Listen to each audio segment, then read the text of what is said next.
Mark, how you doing? I'm doing good, Johnny. How are you? I'm fantastic. Appreciate you being here today. Maybe before we jump in, you can just spend a minute or two and tell folks a little bit about yourself and Sure. all of your splendidness, and then we'll talk about some trades.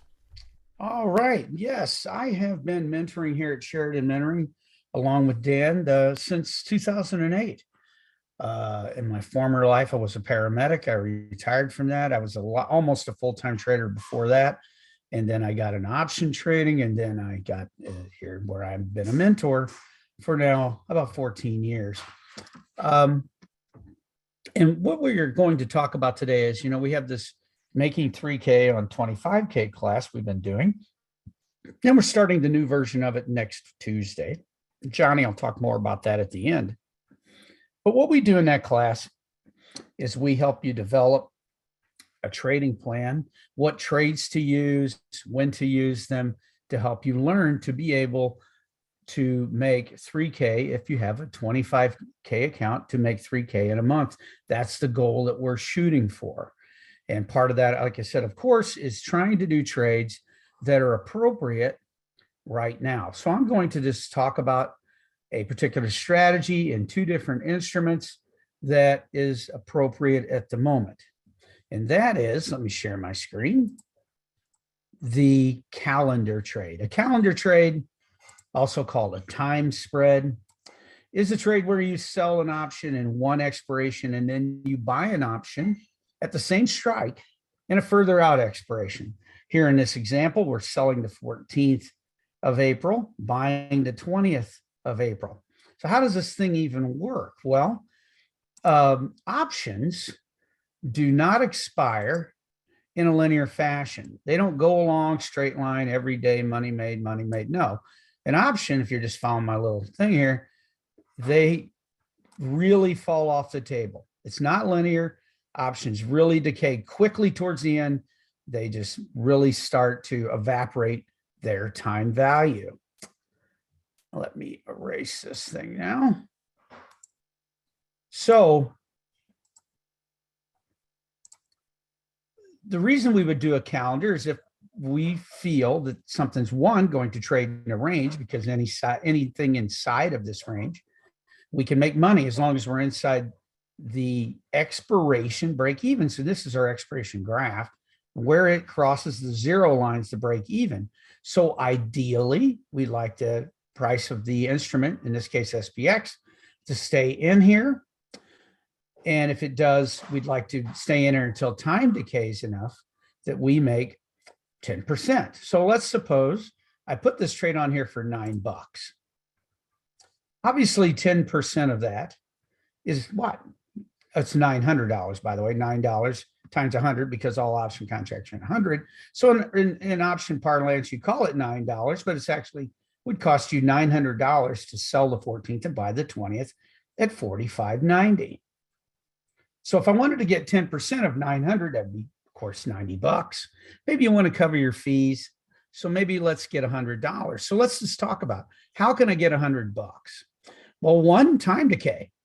Right there it is today. Theta, you should make around $39 today just in time decay, because you sold options. When you sell these options at or near the money, you're selling options that have a lot of time value.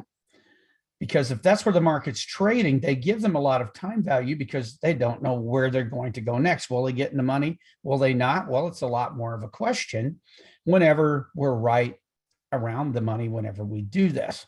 So if you did this, you have positive time decay.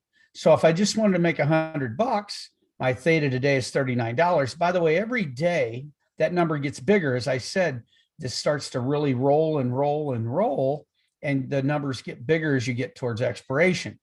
So if I made $39 a day, I could be out of this trade realistically by Monday, right? Maybe even before.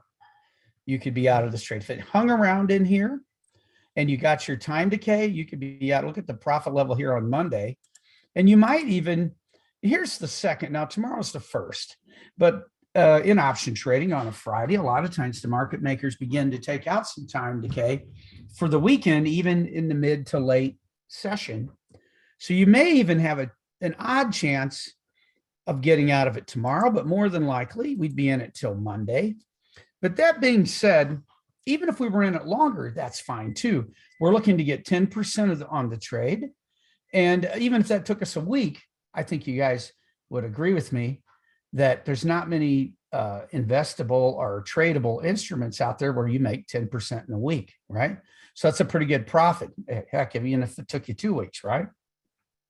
So that's the main way that a calendar trade makes money, and is that the long is decaying slower, isn't it? This 14th is decaying first. So the is expiring first, so it's decaying faster. So you're looking for that difference in the rate. Remember my drawing back here. Let's do this again. Where was that? I'm having fun here with this drawing tool today. And remember, if the long option, maybe it's just kind of sloping down, it is decaying, but the short option, it's expiring sooner, so it's going to be a lot quicker. You're trying to make money on the difference between these two decay rates. That's one way that a calendar spread makes money. That's really why it's called a calendar spread, because that is its primary way of making money, is just the passing of time and your positive theta. So there are other components to consider, though. As you can see here, as I move my mouse, it tells me if I just for today what I would be up or down.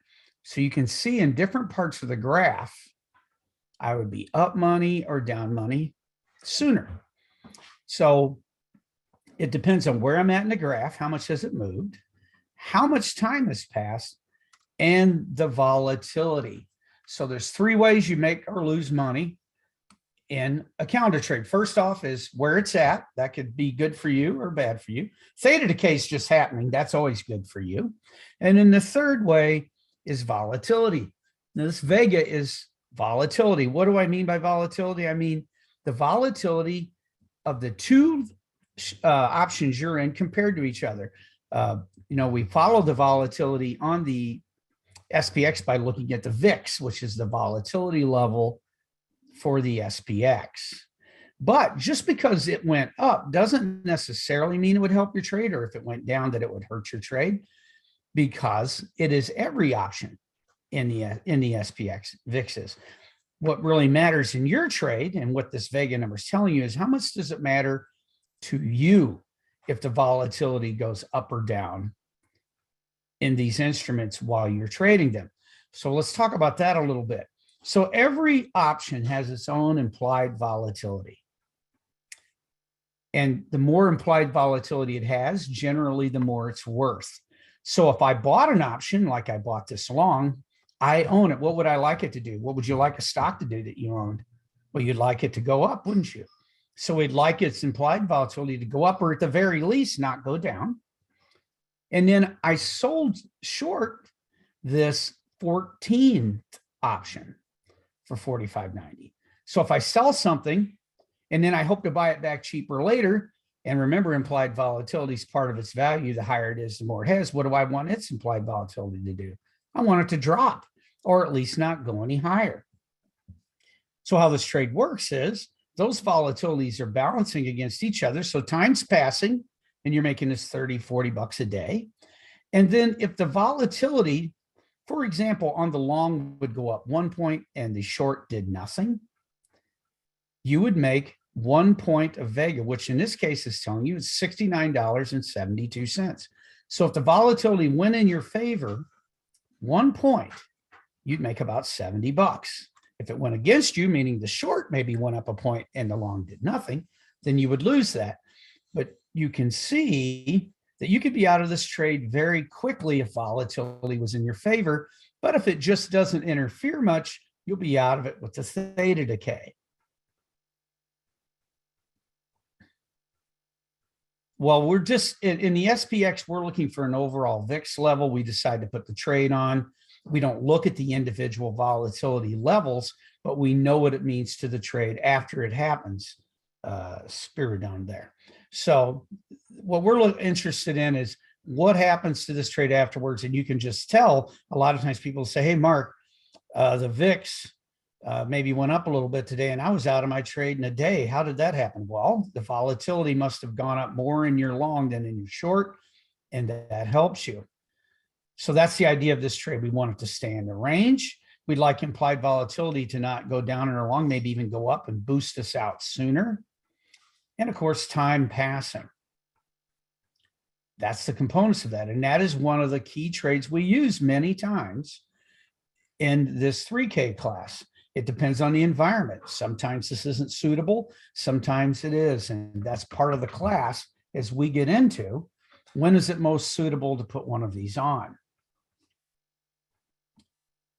So also in the class, I mean, you don't have to be necessarily have 25K and want to learn how to get 3K on it. Maybe you have a smaller account, but you want to know how to make those kind of returns. Well, you can follow right along. And many times we do this. Let me move this over. It's in my way. You could do this in SPY. Now, SPY is an ETF that's roughly 1/10 the size of SPX, and it follows along with the SPX. Of course, it is trading on its own, so it's not exact, but it's pretty close. If you look here, the SPX is at 45.80, and we're at 457. So it's pretty close to 10% of the size, right? So that's what SPY does for you. SPY is very, very liquid. If you look at these option chains on SPY, and you look at the open interest, let me find that again. You can see that open interest is huge in SPY. So the more people who are buying and selling options you're interested in, generally the better pricing you're going to get, right? If you go to the store and there's one loaf of bread and you want to be jerks about it, they could charge a lot more for that than if they had 500 loaves, plenty to go around. Well, it's the same thing. The more open interest is in an option, generally you can get better fills, because we do at the start of this try to negotiate around to get the best fill of what can I sell this and buy this for at the best price. And Jose asked, what about defense of the trade? Of course, that's one of the key components of the course. And we'll talk about how to defend this trade if it does get near these edges or even outside the graph. All part of the course, because you do need to know that. Remember, like I said, we want this to trade in the range, but if it doesn't, there's things we can do about it if it tries to get out of range. And also, yes, you're correct that, and I was going to cover that. Whenever you trade SPY, you have to remember a smaller instrument. If you want to get bigger with SPY, now remember, once you get to 8 or 10 contracts on SPY, you might as well do one contract on SPX, because you'll basically be at the same size level, right? 10 contracts SPY, roughly the same as one contract. Remember, one contract SPX was $900. If you bought 10 of these, guess what it would be? $900. So when you use SPY, it's primarily when you want to trade even smaller just to learn. And yes, you want to get out of SPY when you can, because you're paying fees per contract. So you can have a lot more fees involved in trading a 10 contract SPY calendar as opposed to a one contract SPX calendar. So that's all part of it. But what I like about the SPYs, as I said, if you have a smaller account, maybe you're trying to grow, you may need to start out small and build up from there. And you can do things like in SPY, where maybe I go for a little higher percentage profit because I want to cover those fees. But at the very least, even if you did a one contractor and said, I'll get out at 10%, it would be practice for you in a live trading platform, and maybe even adjusting. And, you get a little more money. Say, Mark, I'm willing to risk $300 because the amount of money at risk here is whatever you have in the trade. And if I bought 3 of these for 92 cents, $270, $300 is what I'd have in the trade. So now I can use that risk, maybe go for the $30, but you're building yourself up. That's what we try to do in this class. That's what we try to do with our one-on-one mentoring also, is take you from a level and help you get to a higher level. So in that class, we talk about SPX a lot. We talk about SPY for people who want to do something smaller or just want to do it. I have had traders before who like SPY better than SPX, and are willing to just pay those fees. And that's fine if that's what you want to do. But this gives you a way to have less at risk. You know, the worst thing that could happen to you if the world comes to an end in a one lot SPY is you lose $100, right? $92. And in that SPX trade, well, it'd be $900, right? So if I'm in SPY, I'm risking less, feels a lot more comfortable if you're newer. You know, some people, you could also paper trade. Some people don't like paper trading. They can't get into it if it isn't live, that type of thing. Well, that's fine. You can learn on the SPY if you want to just put a few $100 into something. But yes, our ultimate goal would be to get you out of SPY and into SPX. But this is a good training wheels vehicle to learn to trade the SPX. And at times we also talk about other instruments in this class like gold, GLD, other things, stocks, whatever it may be. Why not trade XSP instead of SPY? Kevin, there's a lot of different ways to skin this fish. I'm talking about 2 trades that are in the range right now. Not every trade in the world that could be conceived to be in the range right now. This is just a couple of trades that I think look reasonable at the moment. One in SPY, one in SPX.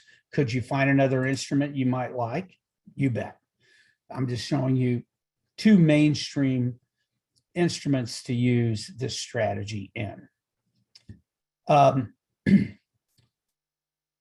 what we try to do from here in the class is build you up from here. You go, wait a minute, Mark, I can't buy 1/900 calendar and then hope to make 3K on 25K in a month if this is a 2-week out calendar. Yes, we're aware of all that. So what we're trying to do is build you up to where you can get there. Hey, if you're already at 25K, all right, you've got the size, but do you have the knowledge? So a lot of times we like to have people start small, even if you had the money. What if you had a $500,000 account, but I've never done a calendar? I would start out with 1 lots, right? And then just build up from there. So that's really what the class is about. Talk about what trades you could do right now and what instruments, how to manage those, as somebody mentioned earlier, whether it goes for you or against you, what's a reasonable profit goal, you know, how many trades to have on at a time, what do I do when volatility is high, the VIX is over 25, 30, volatility is low, the VIX is under 15, any of those things. So there's all different, there's different trades in the class, and we go over all the different aspects of why we're doing that trade. And the reason, for instance, that I like calendar trades at the moment is we have dropped a lot in volatility. Are we out of the woods with volatility? Oops, I got to go to the VIX. Sorry. VIX, ba-boom, ba. There we go. Are we out of the woods with volatility? Can it go lower? You bet it can go lower, but it certainly has been a lot higher. So if I'm getting along something, I'd rather do it when it's a little lower. As you can see, we are. Right? If you were going to get long Apple, you don't get online and go, oh, I'm going to buy Apple when it's at its 52-week high. That's a good time to get long. Of course not. That sounds funny, doesn't it? So the same thing in option trading. A lot of what we do is about volatility. So we want to get in that trade at the best time of volatility for that trade, or at least a time that's in our favor. So that's the whole idea behind that class. And this trade in particular is doing the right thing at the right time, or at least the trade that has the best chance. You know, in trading, you can always win, you can always lose. It's best to put the most amount of things in your favor. And that's what we're trying to do with this trade. We don't have to pick direction. It could go up, it can go down within reason, and we make money. This is one of the reasons I got into this style of trading, is I got tired of picking direction. Do I care if it goes to 4,600 the next 20 minutes? No. Do I care if it goes to 4,560 in the next 20 minutes? No. That's the beauty of non-directional income style trading, where you're theta positive. You put these trades on, trades in a range. If it tries to get out of the range, we do our repairs, and hopefully it stays in the range, and you make your money, and you get out and you do it again. Rinse and repeat. Probability of profit would be something maybe we'll talk more about in the class. Are you say with the VIX as it is currently, it's better trading calendar than 5? No, you can do both. Once again, Lucas, as I said earlier, this is 2 trades, SPY and SPX calendars, you could do right now. It's not every trade in the world that you could do right now, right? 2 things you could do right now is a SPY calendar or an SPX calendar. It's not every trade. This is just a couple trading ideas, but it's here to illustrate the point that in our 3K on 25K class, we try to help you develop a plan to be able to make that kind of money. And we teach you trades to enable you to do that, including when and how to put that trade on, and when and how to repair it if needed, when and how to take it off at profit or loss. All those things are part of that. But these are a couple of trades I think look interesting right now. Calendar trades, given where we're at in the volatility level of the market. Anytime, of course, volatility could go lower or higher. We're in the middle of a conflict, overseas, that if somehow that war really did end tomorrow, probably volatility would lower. But if it gets worse, escalates, other things happen, volatility can go higher. So we're just trying to play ranges here. So Johnny, if you're still there, that's what I have on these 2 trade ideas for today. I appreciate it, Bud, for sure. I appreciate Mark sharing. This is the format of how we do our courses. We meet in a live Zoom room like this a couple times a week, each Tuesday and Thursday.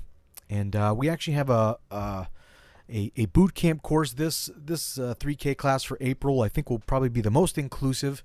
We'll have an hour boot camp from 12 until 1 Central, class itself, then at 1 o'clock with Dan and Mark contributing. And Dan will even be talking about, Mark shared with you a little bit here, the 3K on 25K. And even if you wanted to try to make $300 on $2,500, and Dan will be going even some of the other direction. Maybe even like if you wanted to generate 6K on a $50,000 account. So we'll try to make it as inclusive as we can. And as you see here, you guys get to contribute in the live chat box as well, which is a very effective way of kind of really going through this course together and all learning together throughout this. If you want, let me, Mark, I'll share my screen here for a sec. All right. And I'll just show you here, if you guys visit the homepage of SheridanMentoring.com, there's a nice big banner for the April 3K class here. You can click on that. Dan did a nice webinar talking more about exactly what we get into in the class. You can check out the schedule here. We even have a little survey, so if you are very new to trading and you want to see if this class is something you think you could even handle, you can start by clicking right here. This will take you to a Survey Monkey test. Just go ahead and fill this out, and you'll have a better idea of the type of education we'll be doing throughout this course. And of course, if you have any questions, you can jump into the live chat here with me at any time as well. We appreciate you guys being here today. We'll give you a couple minutes in the chat. We don't necessarily recommend any broker over another. We're happy to see some nice diversity in in platforms that are available to you. It's nice to be able to have a couple different options, especially when you're trying to get a good deal on trading. But we do use Thinkorswim in the teaching here. You will see that used quite a bit just because we've spent a lot of years trading using that platform. But there'll be plenty of folks in the class with Tastyworks, Interactive Brokers, a few others as well. And yeah, once again, appreciate you guys joining us today. We will be... Dan was supposed to be here, wanted to be here. He might even do another little follow-up webinar, maybe Monday of next week. We will see. But we appreciate you guys, and we will be back soon. And any questions, let us know. info@SheridanMentoring.com, 800-288-9341. Thanks, Mark. You're welcome, Johnny. Have a good one, everybody. Hope to see you in the class.